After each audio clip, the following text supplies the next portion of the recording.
오늘 말씀의 설교의 제목은 싸움의 기술이라는 제목으로 말씀을 증거하고자 합니다. 본문 말씀은 마태복음 14장 22절부터 33절까지의 말씀인데 우리가 사는 이 세상은 보이지 않는 전쟁터와도 같다고 이야기할 수 있습니다. 지금까지 세계의 역사를 보면 우리가 잘 알 수 있겠지만 전쟁사로 가득했던 역사의 흔적들을 우리가 봅니다. 우리 개인도 하루하루를 치열하게 살아가고 있는 전투의 현장 속에서 전투하듯 살아가고 있으며 또한 보이지 않지만 우리 몸도 바이러스와 치열하게 계속해서 싸우고 있음을 알 수 있습니다. 그래서 면역이 약해지고 바이러스에 우리 면역력이 깨지고 항체가 지게 되면 어떻게 됩니까? 질병에 걸려서 어려움을 당하기도 합니다. 이처럼 우리가 살아가고 있는 우리 삶의 모든 삶은 살아있는 한 전투가 계속된다라고도 이야기할 수 있습니다. 특별히 성경은 우리가 싸워야 할 중요한 싸움이 있다라고 말씀하여 주십니다. 에베소서 6장 12절 말씀을 제가 한번 읽어드리겠습니다. 우리의 씨름은 혈과 육을 상대하는 것이 아니요 통치자들과 권세들과 이 어둠의 세상 주관자들과 하늘에 있는 악의 영들을 상대함이라. 한 구절 더 보면은 디모데전서 6장 12절 말씀을 읽어드리겠습니다. 믿음의 선한 싸움을 싸우라. 영생을 취하라. 이를 위하여 내가 부르심을 받았고 많은 증인 앞에서 선한 증언을 하였도다. 아멘. 자, 여기서 제가 말씀드리는 성경이 이야기하는 싸움은 어떤 환경 속에서도 믿음을 지켜내며 영적인 싸움을 말하는 것입니다. 어떤 어려운 상황 속에서도 충성을 지키며 하나님이 맡겨주신 사명을 감당하며 믿음으로 돌파하는 그러한 믿음의 길을 의미하는 것입니다. 그리고 성경은 성도는 싸움도 잘해야 된다라고 말씀하고 있는 것입니다. 우리 옆 사람이 그렇게 인사해 볼까요? 우리 싸움을 잘합시다. 네, 싸움 가르쳐주는 이 부분만 딱 잘라서 악마의 편지 이런 거 하지 마시고 여기서 제가 말씀드리는 강조하는 싸움은 현실적인 여러 가지 싸움도 있겠지만 특별히 우리 믿음의 싸움이라는 것을 성경을 통해 우리는 확인해 보았습니다. 자, 그래서 오늘 설교 제목을 싸움의 기술이라고 붙여보았는데 오래전 싸움의 기술이라는 영화 포스터를 보면서 이 포스터가 참 복음적이라는 그러한 생각을 해보았습니다. 그래서 제 딸에게 부탁해서 영화 포스터를 각색해 보았습니다. 우리 예수님 같이 생기신 분이 딱 이렇게 앉고 있으면서 뭐라고 말씀합니까? 노려봐, 뚫어지게 노려봐. 계속해서 그 목표를 눈을 감지 아니하고 주먹이 날라와도 눈 감지 말고 피하지 말고 계속해서 바라보라는. 또한 작게 밑에 보면 그분과 함께라면 두려울 게 없다. 여기서 참 예수님께서 이렇게 예수님 안에 있는 우리의 삶이 정말 두려움 없이 그렇게 세상 속에서 어떤 위협이 다가와도 눈 감지 않고 돌아서지 않고 나아가는 참 복음적인 포스터가 아닌가 이렇게 생각을 해보았습니다. 지우지 말고 우리 혜리는 저에게 사진 포스터를 보내줬으면 좋겠어요. 어쨌든 소장하기에도 좋을 만한 그런 내용이 담겨 있기 때문에 자, 우리를 그렇게 부르신 하나님의 뜻은 이 땅에서 편안하게 유람선 타고 살아가는 그러한 인생이기보다는 우리를 전투함에 하나님께서 부르셔서 이 전투함 속에서 이 교회는 그래서 유람선이 아니라 전투함과 같이 믿음을 지키고 세상의 악한 영들을 대적하며 그 영들에게 지지 않고 우리의 마음이 움츠러들지 않고 이런 환경 속에서도 두려움을 이기고 하나님을 찬송하며 믿음으로 나아가는 그러한 이 유람선이 아니라 전투함과 같은 것이 바로 교회이며 그곳에 부르심을 받은 것이 바로 그리스도의 군사로서 우리 우리 성도들이라고 성경은 말씀하고 있는 것입니다. 그리고 이 싸움에서 이기기 위해서 주께서 주시는 은혜와 능력을 날마다 힘입어야 되고 전신갑주를 입고 싸워야 됨을 강조하고 있습니다. 오늘 제가 여러분들에게 소개하고자 하는 골리앗 같은 이 세상 속에서 다윗이 이김과 같은 승리할 수 있는 싸움의 기술 두 가지를 알려드리고자 하는데, 그 첫 번째는 바로 눈싸움입니다. 눈싸움을 잘해야 됩니다. 여러분들 이건 눈싸움은 그냥 겨울에 하는 눈싸움이 아니라 그죠? 눈으로 싸우는 싸움, 시선을 예수님께 고정해야 한다라는 것을 말씀드립니다. 요즘은 마스크로 눈 외에는 거의 얼굴을 가리고 다니기 때문에 여성분들을 위한 화장품 중에 립스틱 판매는 저조한 반면에 눈에 관련된 이 화장품의 판매가 아주 높아졌다라고 이야기하는 방송을 보았습니다.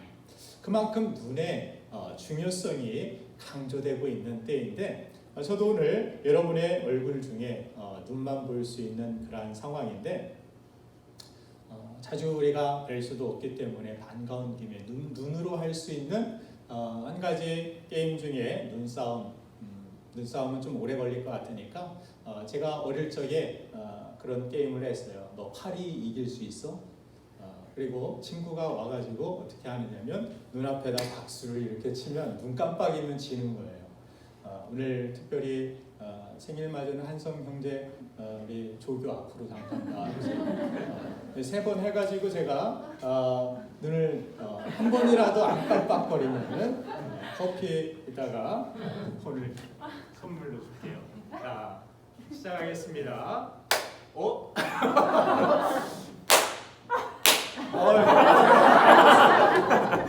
감사합니다. 네, 집에서는 얻어맞고 사는 것이 아님을 평소에 막 맞고 사는 사람은 이렇게만 해도 기겁을 하고 그럴 텐데 잘 살고 있는 것으로 판명되었습니다. 감사합니다. 어쨌든 오늘 베드로가 성경을 보니까 물 위로 몇 발자국을 가다가 물에 빠지는 장면을 성경은 기록하고 있습니다. 오늘 성경에서 그가 빠진 이유가 무엇인가? 걸음을 몇 걸음 걷기는 걸었지만 우리가 기대하는 것은 예수님 바라보고 끝까지 참 잘 걸었으면 좋았을 텐데 끝까지 가지 못하고 왜 도중에 빠져가지고 그렇게 허우적거리는 안타까운 모습을 우리에게 보여주는 것인가? 근데 그가 그렇게 물에 빠진 이유, 우리가 실패라고 여길 수 있는 그 이유를 마태복음 14장 30절 말씀에서 기록하고 있는데, 마태복음 14장 30절을 제가 읽어드리겠습니다. 바람을 보고 무서워 빠져가는지라 소리질러 이르되 주여 나를 구원하소서 하니. 그런데 이 장면을 읽으면서 잘 생각해 보면 바람이 불 때도 예수님은 그 곁에 계셨음을 우리가 알 수 있습니다. 그리고 예수님이 계셨을 때도 바람은 여전히 불고 있었습니다. 똑같은 상황이었습니다. 우리는 어떤 인생의 풍랑이 다가오면 예수님이 나를 버리신 것 아닌가? 멀리 하시는 것 아닌가? 예수님이 나를 도와주시지 않는 것 아닌가? 이런 생각을 하게 됩니다. 그러나 지금 베드로가 물에 빠진다고 해서 예수님이 어디 사라지신 것이 아닙니다. 달라진 것은 무엇입니까? 달라진 것은 바람도 똑같이 불고 있었고 예수님도 거기 계셨지만 그 마음이 달라졌습니다. 그의 시선이 달라졌습니다. 그가 무엇을 보았기에 빠졌습니까? 바로 풍랑을 보았기 때문에. 예수님을 보고 있을 때는 예수님이 오라 하시자 베드로가 예수님처럼 걷는 사람으로서는 도저히 할 수 없는, 상상도 할 수 없는 그러한 일들을 경험하게 됩니다. 그러나 예수님을 바라보는 시선을 놓치고 풍랑에 눈이 돌아가기 시작합니다. 그리고 풍랑이 마음에 들어옵니다. 이것으로 인하여 내가 죽는 것 아닌가? 똑같은 상황이었지만 언제는 걸었습니까? 예수님에게 내 눈의 시선뿐만이 아니라 내 마음의 시선이 꽂혀 있을 때, 바람이 있더라도 그것을 통과하면서 능히 무리를 걸을 수 있었습니다. 그래서 지금 환경이 바뀐 것이 아니라 내 마음이 바뀌었음을 볼 수 있습니다. 우리 인생의 항해에도 때로는 풍랑이 불어올 때가 있을 것입니다. 그렇다고 해서 주님이 여러분들 버리거나 떠나신 것은 아닙니다. 그런데 그 풍랑에게 지지 않고 그 풍랑을 잘 통과하여 승리할 수 있는 싸움의 중요한 기술이 무엇이냐? 바로 시선 처리라는 것입니다. 그래서 여러분, 믿음의 차이라는 것은 그 사람이 얼마나 훌륭하고 그 사람이 얼마나 오래 믿었고 뛰어난 사람인가 그러한 문제가 아닙니다. 그가 지금 무엇을 바라보는 사람인가, 이것이 믿음의 주체라는 것입니다. 그래서 믿음의 주요 온전케 하시는 예수를 바라보라고 성경은 우리에게 강조하여 줍니다. 예수님 바라보고 걸어가는 것, 그것이 믿음이다. 믿음이라는 것은 내 의지로 잘해야지, 뭔가 막 열심히 내 힘으로, 이건 믿는 게 아닙니다. 예수님을 바라보며 예수님을 생각하며 예수님이 원하시는 그러한 일들에 대하여서 우리가 관심을 가지고 우리가 헌신하며 나아가는 삶, 그것이 믿음의 삶이라고 성경은 우리에게 가르쳐 주는 것입니다. 사랑하는 여러분들, 여러분들의 믿음의 눈은 지금 무엇을 바라보고 계십니까? 물론 저와 여러분들 이 아침에 예배하는 여러분들의 시선이 풍랑이 아닌 주님을 향하게 되기를 간절히 소망합니다. 그리고 두 번째, 여러분들에게 한 가지 더 싸움의 중요한 기술 두 번째로 가르쳐 드릴 것은 바로 믿음의 용기를 내라는 것입니다. 아무리 잘 준비된 그런 훈련된 사람도 두려움을 갖고 용기를 잃어버리면 싸움하기도 전에 그 사람은 이미 패배한 것이나 다름이 없을 것입니다. 골리앗 앞에선 군사들의 모습들, 이스라엘 백성들의 모습들의 동일한 그런 모습이 무엇입니까? 다 같이 두려움에 휩싸여 있었습니다. 한 사람도 앞에 나아가서 싸우고자 하는 사람이 없었습니다. 왜 그렇습니까? 겉으로 보기에, 그죠? 보이지 않는 하나님을 바라보는 것이 아니라 눈앞에만 보이는 골리앗만을 바라본 채 그들은 두려워했기 때문입니다. 우리가 하나님을 바라보며 이렇게 예배해야 되는 소중한 이유 중에 하나는 무엇입니까?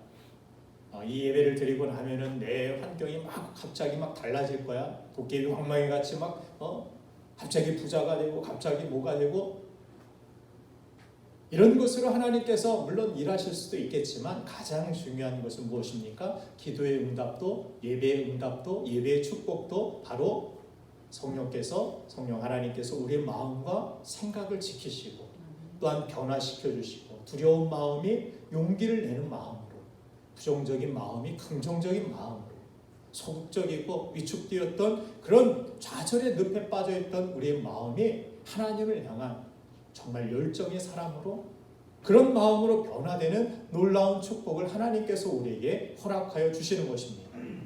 오늘 예수님께서 나타났을 때 예수님이 유령인 줄 알고 제자들은 겁을 먹었습니다. 자세히 보니까 예수님인 것 같습니다. 그래서 그때 한 사람이 특별한 생각을 하기 시작합니다. 어떤 생각이냐면 바로 이 배 바깥을 나가서 예수님을 만날 생각은 아무도 하지 못했던 상황입니다.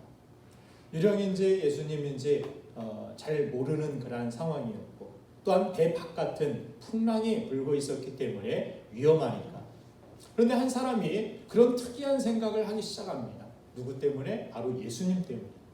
예수님이시라면 혹시 나를 물 위로 걸을 수 있게 하시는 것은 아닐까? 나도 예수님처럼 물 위를 걸을 수 있게 되는 것은 아닐까? 이 배 바깥으로 내가 나아가야겠다라는 그러한 용기를 얻게 되는 이 베드로의 모습을 오늘 성경은 기록하고 있습니다. 자기가 지금까지 생각하고 있었던 안전지대를 벗어나고 있는 것입니다. 내가 살고 있었던 그 익숙한, 나를 이것이 지켜줄 수 있고 보호할 수 있다라고 생각하였던 그것을 내려놓고 예수님께로 나아가는 것입니다. 자, 이렇게 예수님에게 나아갈 때 악한 마귀도 보이지는 않지만 우리 마음과 생각을 통하여서 일함을 성경은 보여주고 있습니다. 그래서 우리 마음을 무엇보다 지켜야 된다. 성령께서 너의 마음과 생각을 지키시리라. 성경은 그렇게 우리에게 강조합니다. 그래서 마귀는 항상 우리에게 속삭입니다. 그곳이 안전한 곳이야. 세상에 이것이 너를 지켜줄 것이야. 하나님이 아닌 세상에 다른 것이 우리를 지켜줄 수 있는 것처럼, 세상에 다른 것이 우리를 보호할 수 있는 것처럼 그렇게 우리를 착각하게 만드는 것, 그것이 마귀가 하는 일입니다. 그래서 하나님을 경배하고 하나님을 예배하고 하나님께 영광을 돌리기보다 하나님보다 돈이 최고야, 하나님보다 이 세상의 것이 최고야, 이것만 있으면은 나는 뭐든지 할 수 있겠어 라고 하나님이 아닌 다른 것을 신뢰하고 더 믿게 만드는 것, 이것이 마귀가 하는 일입니다. 악한 마귀는 그래서 우리에게 하나님 앞에 나아가는 우리 성도들에게 이야기합니다. 실패할 것을 뭐 하려고 하느냐. 골리앗 앞에 나가면은 결과는 뻔해. 너는 실패야, 죽음이야. 해봤자 안 될 거야 라고 우리에게 속삭입니다. 그래서 우리는 여러 가지 일들을 당할 때, 또 여러 가지 상황 속에서 별것 아닌 것인데 지나고 나면은 그거 별거 아니었는데, 실패를 두려워한 나머지 어떤 일들에 대하여서 후회가 남는 일들이 있으실 것입니다. 교회 안에서도 뭐 전도를 할 때나 교회 일을 할 때에 있어서도 일을 하다가 욕먹을까 봐, 전도하다가 상처받을까 봐, 하나님 주신 은사를, 달란트를 땅에 묻어두고 하나님 앞에서 불충성된 그런 인생을 살아갈 때가 있다는 것입니다. 이렇게 우리를 소극적으로 위축되게 만드는 것, 용기 없게 만드는 것, 그것이 사단이 역사하는 것입니다. 오늘 베드로가 그렇게 예수님 때문에 안전지대를 넘어갔을 때 누구도 경험해보지 못한 전능하신 예수님의 능력, 하나님의 아들이심을, 그 능력을 경험하게 되는, 새로운 세계를 경험하는 놀라운 축복, 놀라운 경험을 베드로가 한 것입니다. 여러분들, 오늘 베드로가 보여주는 모습 가운데 우리의 생각 속에서 베드로는 오늘 성공했습니까? 실패했습니까? 물에 빠진 이 베드로의 단편적인 모습만을 바라봤을 때는 실패한 것 아니냐, 아예 하지 않았으면 옷도 젖지 않았을 것이고, 그런 어려움을, 죽을 뻔한 그런 죽을 고비도 경험하지 않았을 텐데, 이런 생각을 하시는 분들도 계실 것입니다. 안전이 가장 최우선의 목적이었다라는. 근데 본문을 잘 읽어보면은 하나님의 눈으로 보았을 때 정말 실패한 사람들은 따로 있었음을 보게 됩니다. 표면적으로는 베드로가 실패해 보이고, 그래서 예수님에게 이 믿음이 적은 자여라고 꾸중을 받는, 꾸중도 듣는 이러한 안타까운 베드로의 현실이 지금 그 상황 속에서 있었지만, 그런데 배 안에서 12명의 제자가 있었는데 성경은 다른 제자의 이름은 한 사람도 주목하지 않고 있음을 보게 됩니다. 오직 한 사람 베드로, 지금 똑같은 풍랑을 맞이한 제자들이었지만 다른 반응을 보인 이 베드로에게만 하나님의 시선이 집중되어 있음을 보게 됩니다. 이 베드로는 다른데, 다 배에서 유령인가 두려움에 떨고 이 풍랑에서 안전하기 위해서는 이 배를 꼭 붙들고 있어야 되라고 이 배 안에 있었던 다른 제자들과는 다른 행보를 보인 이 베드로. 베드로에게 있어서도 베드로가 경험한 예수님과 다른 이들이 경험한 예수님은 너무나도 달랐을 것입니다.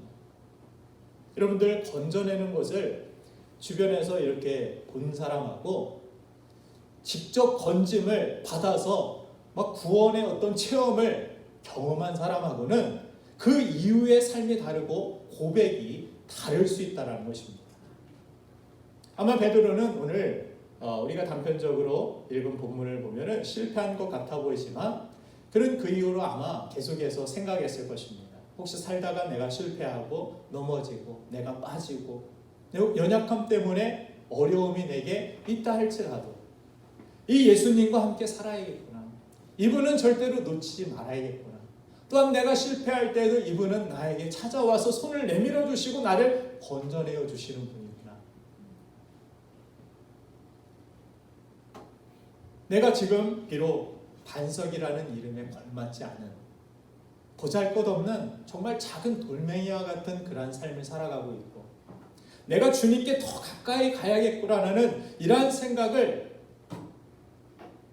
그렇게 연약한 모습으로 살아가고 있지만 그 주님께 더 가까이 가고 싶습니다라는 그러한 생각을 이 사건 때문에 더 하지 않았을까라는 생각을 합니다. 지금은 비록 큰 소리만 치고 하는 일은 별로 없는 베드로였지만, 반석이라는 그런 이름에 걸맞지 않는 삶이었지만, 나중에 주님까지 배반하는 형편없는 짓을 벌이는 베드로였지만, 그러나 그는 그 실패 속에서도 가룟 유다처럼 삶을 포기하지 아니하고, 부활하에 찾아오신 예수님은 나를 물속에서도 건져내어 주신 분이고, 지금 비참한 나의 현실 속에서도 이런 믿음 없는 모습 속에서도 나를 건져내어 주실 것이고, 그리고 결국 위대한 하나님의 사람으로 그렇게 믿고 나아간 베드로는 어떻게 됩니까? 끝까지 쓰임받는 충성된 인생을 살아간 것입니다. 그의 물에 빠짐만 보면 실패라 그렇게 보이겠지만 더 큰 하나님의 은혜를 경험하는 기회였다라는 사실을 우리는 알 수 있습니다. 우리도 때로는 믿음으로 살고자 하나 믿음보다 두려움이 클 때가 있습니다. 내가 믿음으로 이렇게 헌신하고 믿음으로 이렇게 살아가고 믿음으로 이렇게 하나님 앞에 나아가야 될 텐데, 생각은 있지만 육신이 약하여, 그죠? 두려움을 가진 채 허우적될 때도 있다라는 것입니다. 그러면 우리 마음에는 내가 이렇게 믿음 없고 이깟 문제 하나 이기지 못하고 허우적대는 나를 하나님께서 사랑하지 아니하실 것이야 라는 그런 마음에 기도하는 것조차도 송구스러울 때가 있을 것입니다. 여러분, 그래도 기도를 계속하시길 바랍니다. 비록 지금은 교회에 제대로 나오지 못하는 그런 입장이기도 하고, 내가 비록 헌금할 때에도 어려운 상황 속에서 손이 떨리는 그런 입장이 있어도 하나님은 여러분들을 기다려 주시고 또한 건져내 주시고 여러분들 또한 하나님의 은혜로 세워주시고 만들어 가시는 하나님이시라는 사실을 여러분들 잊지 마시길 간절히 바랍니다. 그래서 우리가 교회 안에서도 믿음 없는 사람들을 보았을 때 정죄할 필요 아무것도 없습니다. 우리가 언제 처음부터 믿음이 있었던 사람입니까? 그리고 믿음 잘 믿다가도 넘어지는 사람을 보았을 때 왜 넘어졌느냐 그럴 필요 없습니다. 베드로 보고 왜 예수님 그렇게 배반했느냐 그럴 필요 없습니다. 중요한 것은 무엇입니까? 끝까지 주님을 향하여서 시선을 가지고 끝까지 믿음의 용기를 잃지 아니하고, 때로 실패했지만 지금은 그렇게 어려운 상황에 처해 있지만 그럼에도 불구하고 하나님의 은혜를 우리가 잊지 아니하는, 그래서 그 은혜 때문에 다시 용기를 낼 수 있는, 또한 그 사람이 용기를 낼 수 있도록 도와줄 수 있는 우리 성도들의 삶이 되기를 간절히 바랍니다. 그래서 이렇게 실패하고 이렇게 물에 빠진 이 베드로에게 손을 내밀어 건져내어 주신 그 손길, 그것을 우리는 은혜라고 부르는 것입니다. 실패했다고 너 그냥 물에 빠졌으니까 어부가 수영도 못하냐 너는? 네가 알아서 해. 그것이 아니라 또 다가오셔서 손 잡아주시고 일으켜주시고 건져내어 주시는 것. 받을 자격 없는 죄인이고 부족하여서 우리가 자주 넘어짐에도 불구하고 그 사랑을 계속해서 베풀어 주는 것, 그것이 바로 은혜라는 것입니다. 마음만 앞서갔던 베드로였지만, 큰 소리만 쳤던 이 베드로였지만, 예수님께서 교회의 기둥으로 요동하지 않는 반석으로 만드시는 것을 보면서 우리는 이 단어 하나밖에 생각나지 않는다라는 것입니다. 그것은 바로 은혜라는 것입니다. 나를 강하게 하시고 나를 세우시고 나를 도우시고 나와 함께 하시는, 그리고 여전히 실패와 나의 실수 속에서도 나를 만들어가고 계시고 나를 빚어가시는 예수님의 은혜, 그 은혜를 우리는 기억해야 합니다. 나중에 베드로가 베드로전서 5장 10절 말씀에서 이렇게 이야기합니다. 모든 은혜의 하나님 곧 그리스도 안에서 너희를 부르사 자기의 영원한 영광에 들어가게 하시니가 잠깐 고난을 당한 너희를 친히 온전하게 하시며 굳건하게 하시며 강하게 하시며 털을 견고하게 하시리라. 이것은 자신이 만들어낸 어떤 고백이 아니라 자신이 이미 주님 은혜 안에서 내가 실패했을 때 좌절했을 때, 믿음 없었을 때 나를 건져내 주시고 기다려 주시고 세워 주신 하나님의 은혜였다라는 사실, 그의 간증이었고 자신의 고백을 담아서 기록했을 것으로 저는 믿습니다. 사랑하는 여러분들, 좋은 것보다 하나님을 선택하시기 바랍니다. 굿보다 가십니다. 그렇죠?